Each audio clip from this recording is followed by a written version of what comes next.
मग मंडळी, तुम्ही सुद्धा कलिंगडाची साल फेकून देता का? पण आजचा हा व्हिडिओ बघितला तर तुम्ही सुद्धा साल फेकणार नाही. तर आज मी इथे कलिंगडाच्या सालीपासून काही नवीन रेसिपी तुम्हाला शेअर करणार आहे आणि त्यासाठी मी इथे एका कलिंगडाचे साल घेतलेले आहेत. आणि आपण कलिंगड त्याच्या आतमधला आपण लाल भाग खाऊन घेतो आणि त्याची पूर्ण साल आपण फेकून देतो. पण त्याच सालीपासून आपण काहीतरी आज एक नवीन सिक्रेट बनवूया आणि मी त्यासाठी इथे कलिंगडाचे साल घेतलेले आहेत. तर ह्या कलिंगडाच्या सालीपासून मी एक रेसिपी बनवणार आहे आणि मी हे फक्त इथला व्हाईट भाग घेणार आहे आणि हा पाठचा भाग काढून टाकणार आहे. तर आता आपण वेळ न घालवता पटापट व्हिडिओला सुरुवात करूया. तर व्हिडिओला कुठेही स्किप न करता पूर्ण व्हिडिओ तुम्ही बघा, कारण तुम्हाला त्याचं प्रमाण सुद्धा समजेल. चला तर आपण आता व्हिडिओला सुरुवात करूया. आता सर्वात अगोदर आपण ह्या साली ह्याच्यातनं वेगळ्या करून घेऊया. तर पूर्ण मी अशा साली ह्याच्यातनं वेगळ्या करून घेणार आहेत.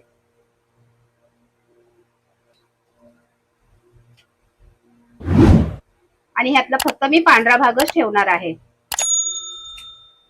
कारण ह्या साली पाठच्या कडक असतात, त्यामुळे मी फक्त पांढऱ्या सालीपासूनच बनवणार आहे.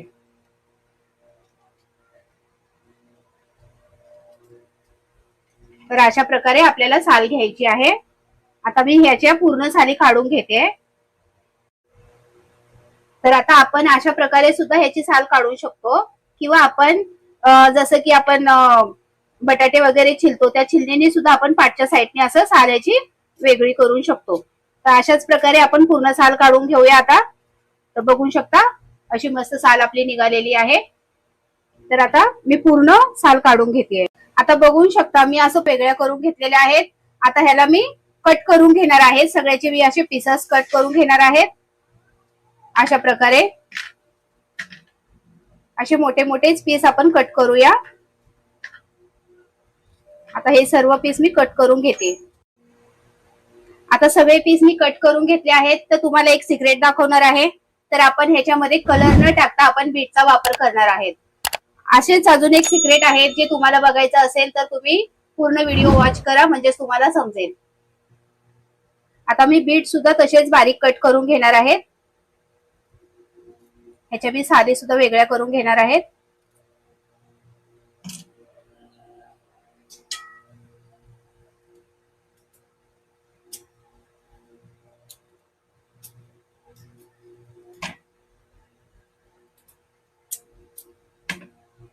आता ह्याला मी छिलून घेणार आहे असं पूर्ण.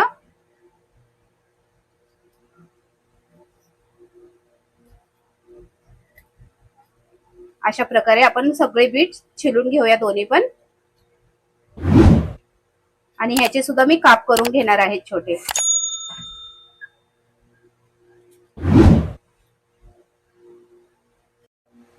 तर आता अशाच प्रकारे मी सगळे बीट असे कट करून घेणार आहे छोट्या साईज मध्ये.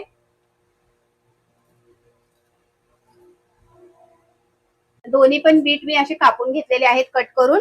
आणि माझे इथे कलिंगडचे साल सुद्धा कट करून झालेले आहेत.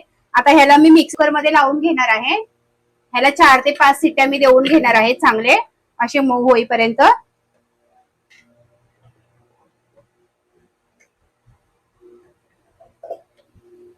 आता ह्याच्यामध्ये मी 1 तांब्या पाणी टाकून घेते, कारण पाणी जास्त टाकायची गरज लागणार नाही, कारण ह्याच्यामध्ये अगोदरच पाण्याचं प्रमाण खूप जास्त आहे.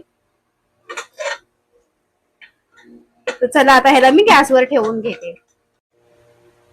तर बघू शकता आता मी इथे मस्त कलिंगड आणि बीटाला शिजवून घेतलेलं आहे मऊ असं. एकदम असे मऊ झालेले आहेत बीट सुद्धा आपले. आता ह्याला मी गाळून घेते, पाणी ह्याच्यातनं वेगळं करते. मी पूर्ण आता ह्याच्यामध्ये पाणी काढून घेते. आणि ह्या पाण्याने आपण सरबत सुद्धा तयार करू शकतो. ह्याच्यामध्ये साखर, लिंबू वगैरे सगळं टाकून आपण सरबत सुद्धा ह्याचं तयार करू शकतो. तर आता ह्याला मी 10 मिनिटं थंड करून घेणार आहे. तर आता हे सुद्धा थंड झालेलं आहे. ह्याला आता मी मिक्सरच्या भांड्यामध्ये काढून घेते आणि ह्याची बारीक पेस्ट करून. आता मी ह्याला बारीक करून घेते. आता ह्याचं असं मी चांगलं पेस्ट करून घेतलेली आहे. बघू शकता तुम्ही, एकदम असं जाम सारखं वाटतंय ना तुम्हाला. तर आता ह्याला मी कढाईमध्ये टाकून घेणार आहे. चला तर आता कढाई गरम झालेली आहे, आपण ह्याला कढाईमध्ये परतून. तर आता मी ह्याच्यामध्ये ह्याला परतून घेते. आता ह्याला मी चांगलं असं मिक्स करून घेते.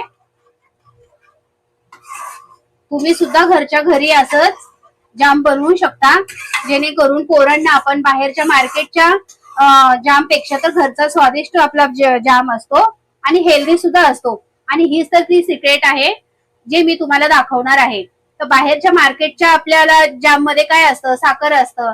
मी इथे ना गुळाचा वापर करून हेल्दी असा जाम बनवणार आहे. तर आता इथे मी 1/2 किलो गुळ घेतलेला आहे, ह्याच्यामध्ये टाकून घेते.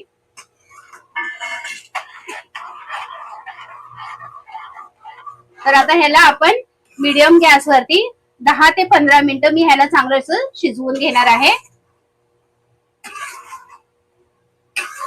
तर बघू शकता आपला आता जाम मस्त पैकी असं, बस ह्याला आता अजून 5च मिनिटं मला हे आटवून घ्यायचं आहे. ह्याच्यामध्ये मी ना अर्ध्या लिंबाचा रस टाकून घेणार आहे. तर इथे मी रस काढून घेतलेला आहे, ह्याच्यामध्ये रस पण टाकला आहे. आता ह्याला मी अजून 5 मिनिटं आटवणार आहे आणि नंतर आपण ह्याला थंड करून ह्याला बॉटलमध्ये आपण भरून 1 महिना सुद्धा स्टोर करू शकतो. तर आता ऑलमोस्ट आपलं जाम एकदम असं तयार झालेलं आहे. बघू शकता तुम्ही, घरच्या घरी आपण आपल्या घरच्या साहित्यामध्ये घरी सुद्धा आपण जाम करू शकतो. आणि आता ह्याला मी थोडंसं थंड करून घेणार आहे. तर ह्याला मी 10 मिनिटं थंड करायला ठेवते. आता आपला मस्तपैकी असा जाम तयार झालेला आहे. तर जामची रेसिपी तुम्हाला कशी वाटली? तुम्हाला रेसिपी आवडली असेल तर लाईक, शेअर आणि सबस्क्राईब करायला विसरू नका आणि बेल आयकॉनला प्रेस करा. तर चला आता आपण ह्याला असं बॉटलमध्ये भरून घेऊया. ज्या प्रकारे आपण मार्केटचा जाम आणतो तसाच हा आहे, एकदम मस्त जाम झालेला आहे.